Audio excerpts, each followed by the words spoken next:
Hello guys, welcome to my YouTube channel. Yes, I am here. അപ്പം നമ്മൾ junior lab assistant exam ഇപ്പോൾ ഉടനെ ഉണ്ടാവുമല്ലോ. നമ്മുടെ DME നടത്തുന്ന എക്സാമിന് പ്രിപ്പയർ ചെയ്യാൻ വേണ്ടിയിട്ട് MLTയുടെ ടോപ്പിക് എന്ന് കുറച്ച് ക്ലാസ് ആയിട്ട് കഴിഞ്ഞ ഒരു പാർട്ട് 1 ഞാൻ ഇട്ടിട്ടുണ്ടായിരുന്നു. അപ്പോൾ അതിൻ്റെ ബാക്കിയായിട്ട് നമുക്ക് മോഡ്യൂൾ 1 ബേസിക് ലബോറട്ടറി ടെക്നിക്സിൽ തന്നെ കുറച്ച് ഭാഗങ്ങൾ നമുക്ക് അടുത്തൊരു ക്ലാസ് ആയിട്ട് ഡിസ്കസ് ചെയ്യാം. യെസ്, നമ്മൾ കഴിഞ്ഞ ക്ലാസ്സിൽ ലാബ് സേഫ്റ്റിയെക്കുറിച്ചാണ് നമ്മൾ ഇൻട്രൊഡക്ഷനായിട്ട് തുടങ്ങിയത്. എന്താണ് സേഫ്റ്റി, എന്തിനു വേണ്ടിയിട്ടാണ്? യെസ്, ഓഫ് കോഴ്സ് നമ്മുടെ ലാബിൽ, അതായത് ഒരു ലാബിൽ വർക്ക് ചെയ്യുന്ന ഒരു പേഴ്സൺ ആയാലും അല്ലെങ്കിൽ അവിടെ വരുന്ന മറ്റൊരു പേഴ്സണിലായാലും ആർക്കും ഒരു കുഴപ്പവും അവിടെ നിന്ന് വരരുത്. അല്ലെങ്കിൽ ഒരു എന്താ പറയുക, ഇൽനെസ് അവിടെ നിന്ന് ഒരാൾക്ക് കിട്ടരുത്, അല്ലേ? ഒരു എക്സ്പോഷർ ഉണ്ടാവരുത് മറ്റൊരു രോഗത്തിൻ്റെ. അപ്പോൾ അങ്ങനെ അവരുടെ ഒരു സേഫ്റ്റി അതാണ് മുഖ്യം വെച്ചുകൊണ്ടാണ് നമ്മൾ ഈ ലാബ് സേഫ്റ്റി പ്രോട്ടോകോൾസ് ഒക്കെ നമ്മൾ ഫോളോ ചെയ്യേണ്ടതെന്ന് നമ്മൾ പറഞ്ഞായിരുന്നു. പിന്നെ നമ്മൾ കുറേ സൈൻസ് ആൻഡ് സിമ്പിൾസ് പഠിച്ചു. അതിൽ നമ്മൾ പറഞ്ഞതാണ് Hazard warning symbols are black pictures in yellow or orange background ആണ്. Safety symbols are round white pictures with blue background. നമ്മൾ അന്ന് കണ്ടായിരുന്നു മാസ്ക് ധരിക്കുക, അല്ലേ? കഴിഞ്ഞ വീഡിയോയിലുണ്ട്, കാണാത്തവർ നോക്കുക. എന്താണ് മാസ്ക് ധരിക്കുക, ഗ്ലൗസ് ധരിക്കുക, ഇതൊക്കെ നമ്മൾ പറഞ്ഞായിരുന്നു. അതിൻ്റെ സിമ്പിൾസ്, സേഫ്റ്റി സിമ്പിൾസ് ഒക്കെ ബ്ലൂ ബാക്ക്ഗ്രൗണ്ട് ആണ്, അല്ലേ? പിന്നെ പ്രൊഹിബിറ്ററി സിമ്പിൾസ്, നോ സ്മോക്കിംഗ്, അല്ലെങ്കിൽ എന്താണ് do not eat and drink, അങ്ങനത്തെ വരുന്നതൊക്കെ എങ്ങനെയാണെന്ന് പറഞ്ഞു. അവിടെ ഒരു ഡയഗണൽ ലൈനൊക്കെ വരും, അല്ലേ? Prohibitory symbols are round black pictures in white background with a red edge and diagonal line. നമ്മൾ പറഞ്ഞായിരുന്നു, നമ്മൾ കാണിച്ചായിരുന്നു, അല്ലേ? പിന്നെ നമ്മൾ ഹാൻഡ്ലിംഗ് സ്റ്റോറേജിനെ കുറിച്ചാണ് പറഞ്ഞത്. അപ്പോൾ നമ്മൾ പറഞ്ഞായിരുന്നു എന്ത് type of chemicals, flammable chemicals, corrosive chemicals, oxidising chemicals, explosive chemicals, radio active chemicals, അങ്ങനെ കുറച്ച് നമ്മൾ ടൈപ്പ് ഓഫ് കെമിക്കൽസ് ഒക്കെ പറഞ്ഞിരുന്നു. ഇതിൽ നമ്മൾ പറഞ്ഞു കാർസിനോജനിക് കെമിക്കൽസ് ഏതൊക്കെയാണ്? ബെൻസിഡിൻ, ഓട്ടോളിവിഡിൻ, സെലനൈറ്റ്, ഇതൊക്കെ എന്താണ് കാർസിനോജനിക് ആണെന്ന് നമ്മൾ പറഞ്ഞായിരുന്നു. അതുപോലെ ഹാൻഡ്ലിംഗ് അതെങ്ങനെയാണ് ശ്രദ്ധിക്കേണ്ട കാര്യങ്ങളൊക്കെ നമ്മൾ പറഞ്ഞു. എന്ത് പ്രധാനപ്പെട്ട എന്തൊക്കെയാണ് 1-2 കാര്യങ്ങൾ പറഞ്ഞത്? എല്ലാ കെമിക്കൽസും ലേബിൾ ചെയ്യുക, ഫ്ലെയിമബിൾ കെമിക്കൽസ് എന്ത് ചെയ്യുക, ഫയർ പ്രൂഫ് ആയിട്ടുള്ള കണ്ടെയ്നേഴ്സ് ഒക്കെ യൂസ് ചെയ്യുക. പിന്നെ എക്സ്പ്ലോസീവ് കെമിക്കൽസ് ആണെങ്കിൽ എന്ത് ചെയ്യുക, never left in dry state. അതുപോലെ ഹൈലി ടോക്സിക് കെമിക്കൽസ് ഒക്കെ ആണെന്നുണ്ടെങ്കിൽ സൂക്ഷിച്ച് ഉപയോഗിക്കുക. അത് സയനൈഡ് ഒക്കെ പോലത്തെ, അതായത് പൊട്ടാസ്യം സയനൈഡ് പോലത്തെ കെമിക്കൽസ് ഒക്കെ ആണെങ്കിൽ ലോക്ക് ചെയ്തിട്ട് രജിസ്റ്റർ യൂസ് ചെയ്യുക. ദെൻ കാർസിനോജനിക് കെമിക്കൽസ് എന്ന് പറയുന്നത് ക്ലോസ്ഡ് കണ്ടെയ്നറിൽ സ്റ്റോർ ചെയ്യുക. അതുപോലെ തന്നെ അതിൻ്റെ എക്സ്പോഷ്യർ അല്ലെങ്കിൽ അത് വളരെ കുറച്ച് മാത്രം എന്ത് ചെയ്യുക, എപ്പോഴും ഉപയോഗിക്കാനായിട്ട് ശ്രദ്ധിക്കുക. പിന്നെ do not open flammable chemicals near flame. അതുപോലെ ഡു നോട്ട് ആഡ് എന്താണ് water to acid. Always add acid to water, അത് ഓർത്തിരിക്കുക. Always add acid to water, എല്ലാം എ ആണ് ആദ്യം വരുന്നത്. ഒരിക്കലും നമ്മൾ എന്ത് ചെയ്യില്ല, ആസിഡിലേക്ക് വെള്ളം എടുത്തൊഴിക്കില്ല. ആസിഡിലേക്ക് വെള്ളം എടുത്തൊഴിക്കില്ല. പകരം ആസിഡ് ഡ്രോപ്പ് ബൈ ഡ്രോപ്പ് ആയിട്ട് മാക്സിമം അങ്ങനെ തന്നെ ട്രൈ ചെയ്യുക. ഡ്രോപ്പ് ബൈ ഡ്രോപ്പ് ആയിട്ട് നമ്മൾ always add acid to water ആണ്, ആസിഡ് വാട്ടറിലേക്കാണ് ആഡ് ചെയ്യുന്നത്, കേട്ടോ. അതുപോലെ അവോയ്ഡ് മൗത്ത് പിപ്പറ്റ്. ഇങ്ങനെയൊക്കെ നമ്മൾ കുറച്ച് കാര്യങ്ങൾ കഴിഞ്ഞ ക്ലാസ്സിൽ പറഞ്ഞായിരുന്നു. ഓക്കെ അല്ലേ? നമുക്ക് ഇന്ന് ലബോറട്ടറി ഹസാർഡ്സ് സ്റ്റാർട്ട് ചെയ്താലോ? എന്താണ് laboratory hazards? R mainly physical ഉണ്ട്, കെമിക്കൽ ഉണ്ട്, ബയോളജിക്കൽ പറയാം, ഇലക്ട്രിക്കൽ ഉണ്ട്, ഫയർ ഉണ്ട്, റേഡിയേഷൻ ഹസാർഡ്സ്, ഇങ്ങനെ പല ടൈപ്പ് നമുക്ക് എന്തുണ്ട്, ലബോറട്ടറി ഹസാർഡ്സ് ഉണ്ട്. അങ്ങനെയാണെങ്കിൽ നമുക്ക് ഫിസിക്കൽ ഹസാർഡ്സിനെ കുറിച്ച് നോക്കിയാലോ? ഫിസിക്കൽ ഹസാർഡ്സ് ഇൻക്ലൂഡ് എന്താണ്? Cutting with broken glassware, കൈ ഒന്ന് മുറിഞ്ഞു, okay. Sharps, electric shocks, falling on wet floor, burns and scald, ഇതൊക്കെയാണ്. അതായത് എന്തെങ്കിലും ഗ്ലാസ് വെയർ കൊണ്ട് കൈ മുറിഞ്ഞു, അല്ലെങ്കിൽ ഇലക്ട്രിക് ഷോക്ക് അടിച്ച് വീണു, അല്ലെങ്കിൽ തെന്നി വീണു, അല്ലേ? ബേൺസ് ആൻഡ് സ്കാൾഡ്, ഇതൊക്കെയാണ് എന്തെന്ന് പറയുന്നത് ഫിസിക്കൽ ഹസാർഡ്, ഫിസിക്കലി നമുക്ക് പറ്റുന്നത്. Burns are usually caused by flammable chemicals, faulty electric equipment, burner, corrosive chemicals and hot dry object. അറിയാലോ, ഇങ്ങനെ പല അവസ്ഥകളിൽ നിന്ന്, അതായത് ലാബ് പേഴ്സൺ അല്ലാത്തവർക്ക് ഒരുപക്ഷെ കേൾക്കുമ്പോൾ എന്താണെന്ന് തോന്നിയാലും ജസ്റ്റ് ഒന്ന് വായിച്ചു നോക്കിയാൽ മനസ്സിലാവും. അതായത് ഫ്ലെയിമബിൾ കെമിക്കൽസ് കൊണ്ടോ അല്ലെങ്കിൽ ഇലക്ട്രിക് എക്യുപ്മെൻറ്റ്, ചില സാധനം ഇലക്ട്രിക് എക്യുപ്മെൻ്റ് ഒക്കെ ഭയങ്കരമായിട്ട് ചൂടായിട്ട് നമ്മൾ അതിൽ കയറി കൊടുക്കാതെ പിടിച്ചാൽ നമുക്ക് കൈപൊള്ളും, അല്ലേ? അതുപോലെ ബേർണറിൽ നിന്ന് വരാം, കൊറോസീവ് കെമിക്കൽസ് ഉപയോഗിച്ചാൽ വരാം. അതുപോലെ ഹോട്ട് ഡ്രൈ ഒബ്ജക്റ്റിൽ നിന്നൊക്കെ എന്ത് സംഭവിക്കാം? ബേണിങ്സ് സംഭവിക്കാം, okay. Then scald are caused by hot liquids ആണല്ലോ. നല്ല ചൂടുള്ള സാധനങ്ങൾ വീണാലും നമുക്ക് ഈ പറഞ്ഞ പോലെ ബേൺസും സ്കാൾഡ്സും ഒക്കെ സംഭവിക്കാം. General precautions to prevent physical hazard laboratory എന്തൊക്കെ ചെയ്യണം? Proper storage and handling of glassware കൊണ്ട് കൈ മുറിയാതിരിക്കാൻ അത് മര്യാദയ്ക്ക് സ്റ്റോർ ചെയ്യുക, ഉപയോഗിക്കുക. Adopt standard electrification method, proper storage and handling of chemicals, proper handling of lab equipment, prevent spillage of hot fluids ഒക്കെ താഴെ വീഴാതൊക്കെ എന്ത് ചെയ്യുക, ശ്രദ്ധിക്കുക. പിന്നെയോ use quartz chips to prevent violent boiling of liquids, okay. എന്ത് ചെയ്യുക, ക്വാർട്സ് ചിപ്സ് ഒക്കെ use ചെയ്യാം. ജസ്റ്റ് ഓർത്തിരുന്നാൽ മതി. ഇതൊക്കെ സ്റ്റേറ്റ്മെൻ്റ് ആയിട്ട് കാണുവാണെങ്കിൽ ജസ്റ്റ് ഓർക്കുക എന്നുള്ളതേ ഉള്ളൂ. അല്ല നമ്മൾ തിയറി എക്സാം എഴുതാൻ പോകുന്ന പോലെ മൊത്തം കാണാപ്പാഠം പഠിക്കേണ്ട ആവശ്യമൊന്നുമില്ല. ജസ്റ്റ് മനസ്സിലാക്കി വെച്ചാൽ മതി. Use thick walled glass containers and round bottomed flask four heating purpose. അതുപോലെ ഹസാർഡ് സിമ്പിൾസ് ഒക്കെ എന്ത് ചെയ്യണം, നമ്മൾ യൂസ് ചെയ്യണം, ഓക്കെ. ദെൻ കെമിക്കൽ ഹസാർഡ്സ് എന്തൊക്കെയാണ് കെമിക്കൽ ഹസാർഡ്സിൽ വരുന്നത് നോക്കാം. അപ്പോൾ ഇത്രയേ ഉള്ളൂ ഫിസിക്കൽ ഹസാർഡ്സ്. ജസ്റ്റ് വായിച്ചു വിട്ടാൽ മതി. നിങ്ങൾ ഒരു തവണ ഒന്നും കേട്ടില്ലേ, അങ്ങനെ പോയാൽ മതി. ഫിസിക്കൽ ഹസാർഡ് എന്ന് പറഞ്ഞാൽ ഫിസിക്കലി സംഭവിക്കുക, കൈ മുറിയുക, പൊള്ളുക, തെന്നി വീഴുക, അല്ലേ, അതുപോലെ എന്ത് സംഭവിക്കുക, ഇലക്ട്രിക് എക്യുപ്മെൻസിൽ നിന്ന് ഒന്നുകിൽ ഷോക്ക് അടിക്കുക, അല്ലെങ്കിൽ ചൂടായിട്ട് അതിൽ നിന്ന് നേരെ പൊള്ളുക, അങ്ങനത്തെ സാധനങ്ങളൊക്കെയാണ് ഫിസിക്കൽ ഹസാർഡ്. ഇത് വരാതിരിക്കാൻ ഈ പറഞ്ഞ സാധനങ്ങളൊക്കെ പ്രോപ്പറായിട്ട് എന്ത് ചെയ്യുക, സ്റ്റോർ ചെയ്യുക, ഉപയോഗിക്കുക എന്നുള്ളതാണ്, അല്ലേ. താഴെ ഒന്നും വീഴാതെ സ്പില്ലേജ് ഓഫ് ഹോട്ട് ഫ്ലൂയിഡ്സ് അതൊക്കെ തടയുക, അല്ലേ. അതുപോലെ താഴെ വീഴാതിരിക്കുക, മീൻസ് നല്ല രീതിയിൽ അത് ക്ലീൻ ആക്കി ഇടുക. അതുപോലെ ഇലക്ട്രിഫിക്കേഷൻ ഒക്കെ സ്റ്റാൻഡേർഡ് ആയിട്ട് ചെയ്യുക. സ്റ്റോറേജ് ആൻഡ് ഹാൻഡ്ലിംഗ് ഒക്കെ മെയിനായിട്ടും ശ്രദ്ധിക്കുക. യൂസ് എന്താണ്, ക്വാർട്സ് ചിപ്സ് അതാണ് നമ്മൾ യൂസ് ചെയ്യേണ്ടത്. വയലൻറ്റ് ബോയിലിംഗ് ഉണ്ടാവാതിരിക്കാൻ വേണ്ടിയിട്ട് അങ്ങനെ ശ്രദ്ധിക്കുക. Use thick walled glass containers and round bottomed flask four heating purpose. അതുപോലെ യൂസ് ഹസാർഡ് സിമ്പിൾസ്. ഇതൊക്കെയാണ് നമ്മൾ എന്ത് ചെയ്യേണ്ടത്, ശ്രദ്ധിക്കേണ്ട കാര്യങ്ങൾ എന്ന് പറയുന്നത്. ഓക്കെ, ഇനി നമ്മൾ നേരെ കെമിക്കൽ ഹസാർഡ്സിലേക്കാണ് പോകുന്നത്.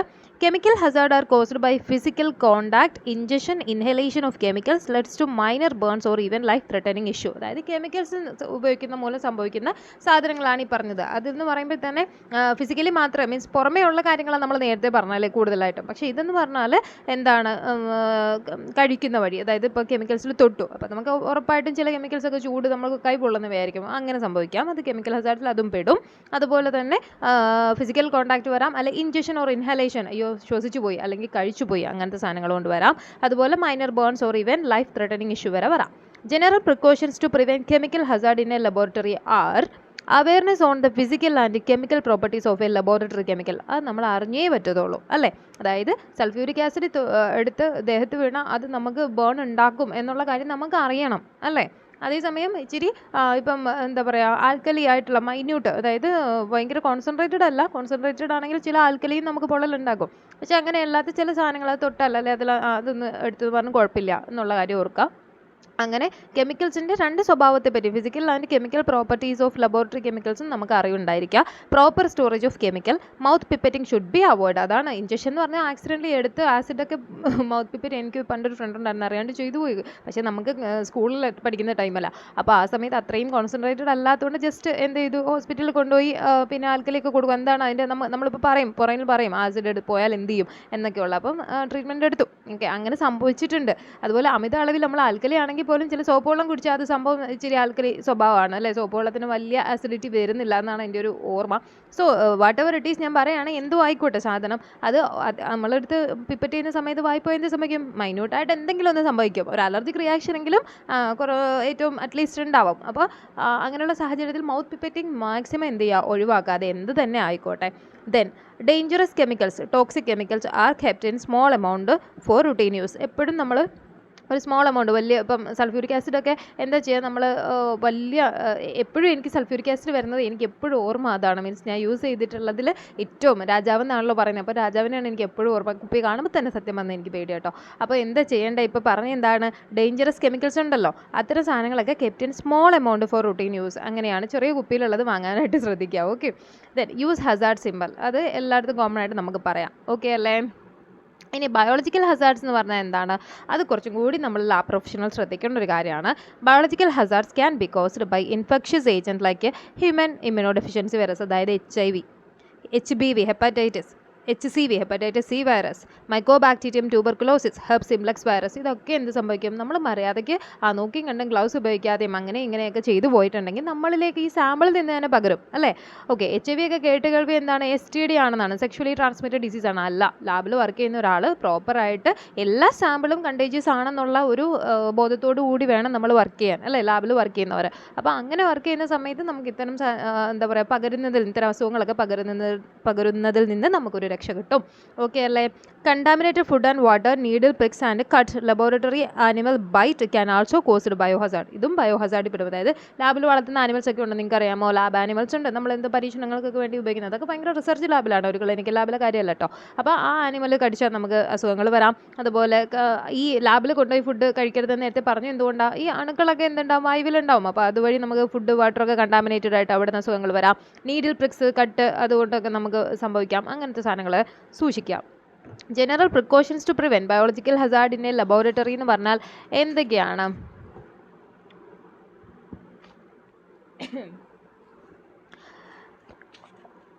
ഞാൻ ഓൾറെഡി പറഞ്ഞത് തന്നെ consider all specimen in the laboratory as potentially dangerous. അത് നമ്മൾ മനസ്സിലുണ്ടാവുക.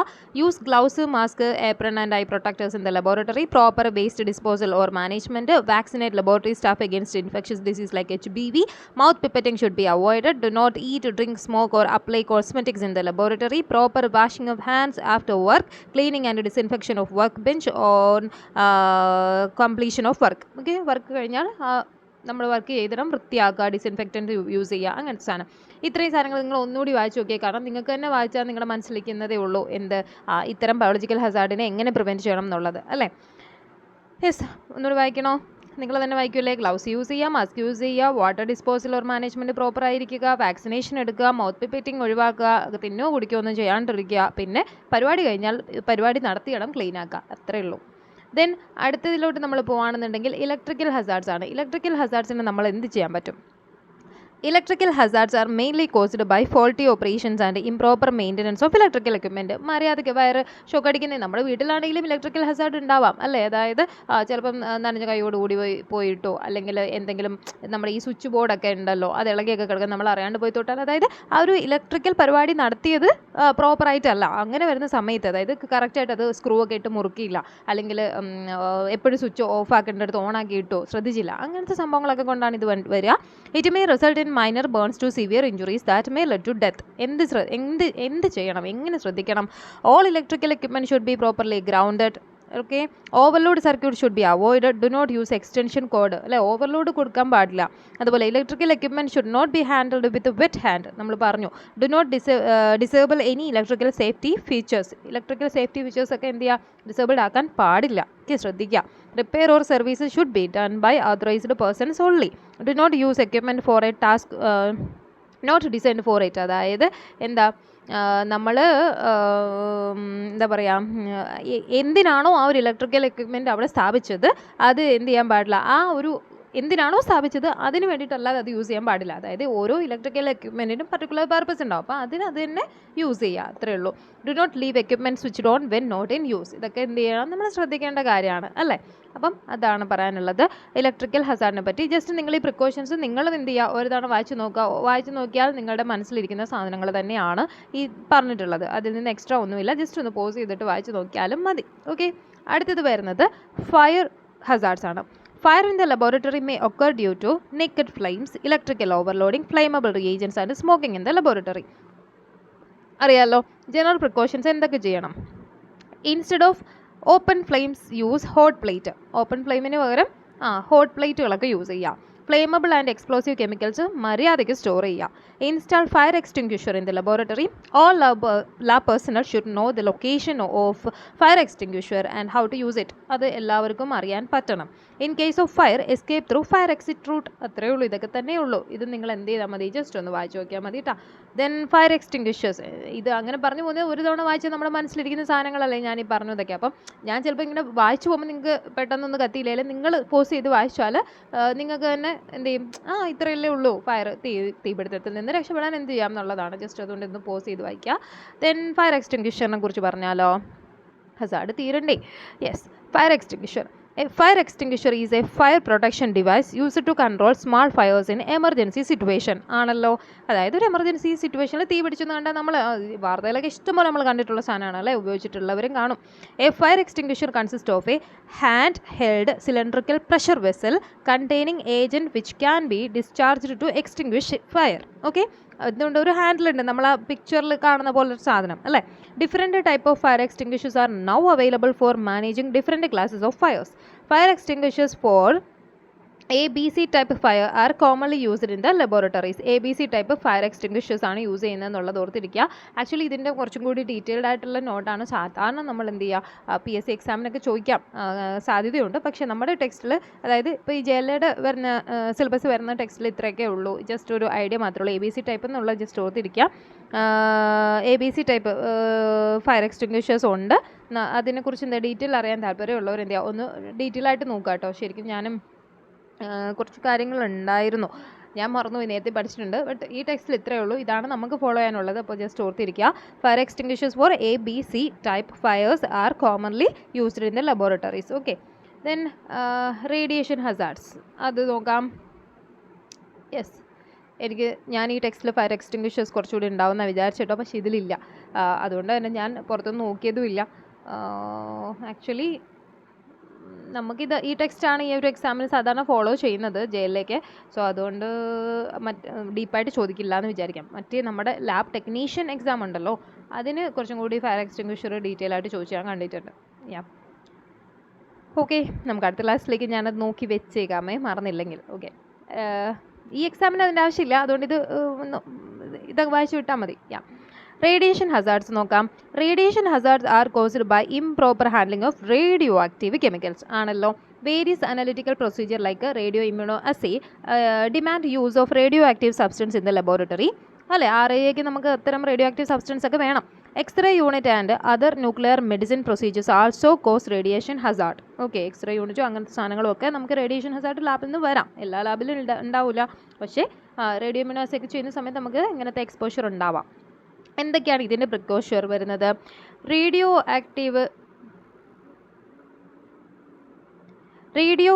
Active material should be stored in lead shielded container properly labelled with identity.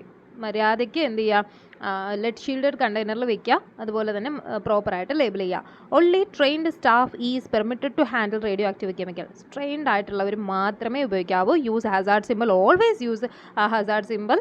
റേഡിയേഷൻ്റെ symbol ഓർമ്മയുണ്ടോ? നമ്മൾ കഴിഞ്ഞ ക്ലാസ്സിൽ നോക്കിയതാണ്. റേഡിയോ ആക്റ്റീവ് റേഡിയേഷൻ ഒരു ഫാൻ്റെ ഒക്കെ നമ്മൾ പറഞ്ഞില്ലേ? യെസ്, അതാണ്. ആദ്യം പറഞ്ഞതല്ല, രണ്ടാമത്. ആദ്യം പറഞ്ഞ ഫാൻ മറ്റേ ഒളിമ്പിക്സിൻ്റെ വട്ടം പോലൊക്കെ എന്ന് പറഞ്ഞത് ബയോ ഹസാർഡ് ആയിരുന്നു. ഫാൻ പ്രോപ്പറായിട്ട് ഫാൻ്റെ വരുന്നതാണ് റേഡിയേഷൻ സിമ്പിൾ. ഓർത്തിരിക്കുക, ഒരു തവണ ചോദിച്ചിട്ടുണ്ട്. Yes, okay. Use hazard symbol. The staff should wear safety spectacles, disposable gloves and personal dosimeters. ആ വാക്ക് അങ്ങനെ തന്നെയാണ് വായിക്കുന്നത്. എന്തായാലും നമ്മൾ ഗ്ലൗസ് കാര്യങ്ങൾ പേഴ്സണൽ പ്രൊട്ടക്ഷൻ എക്യുപ്മെൻറ്റ്സ് ഒക്കെ യൂസ് ചെയ്യാന്നുള്ളതാണ്. Okay. Accurate records are maintained for use and disposal of radioactive chemicals. എല്ലാം റെക്കോർഡിക്കലി എല്ലാം പ്രോപ്പറായിട്ട് നമ്മൾ മെയിൻറ്റെയിൻ ചെയ്യാന്നുള്ള കാര്യങ്ങളൊക്കെ ഉള്ളൂ. ജസ്റ്റ് അത്രയേ ഉള്ളൂ. ദെൻ ലബോറട്ടറി സേഫ്റ്റി പ്രിക്കോഷൻ, അതായത് പേഴ്സണൽ ഹൈജീൻ, അതിനെക്കുറിച്ചാണ് നമ്മൾ അടുത്തത് പഠിക്കാനുള്ളത്. Yes, wear gloves and apron, use eye protector if necessary, do not eat, drink, apply cosmetics inside laboratory. Shoe, അതുപോലെ ചെപ്പൽ, അതൊക്കെ എന്ത് ചെയ്യുക, ലബോറട്ടറിക്കകത്ത് യൂസ് ചെയ്യാൻ തന്നെ ഒരെണ്ണം ഉണ്ടാവുക. Avoid mouth pipetting, wash hand properly before and after performing laboratory experiment, disinfectant the work bench before leaving the laboratory. ഇത് ആക്ച്വലി നിങ്ങൾക്കൊന്ന് വായിച്ചു നോക്കിയാൽ തന്നെ മനസ്സിലാവുന്ന കാര്യങ്ങളാണ്, അല്ലേ? നമുക്കറിയാം. യെസ്, ഒന്നും കൂടി വേണമെങ്കിൽ എന്ത് ചെയ്യുക, ജസ്റ്റ് എന്ത് ചെയ്യുക, വായിച്ചു നോക്കാം. ഓക്കെ, നമുക്ക് പിന്നെ ഉള്ളതെന്ന് പറഞ്ഞാൽ ഫസ്റ്റ് എയ്ഡിനെ കുറിച്ചാണ് പറയാനുള്ളത്. യെസ്,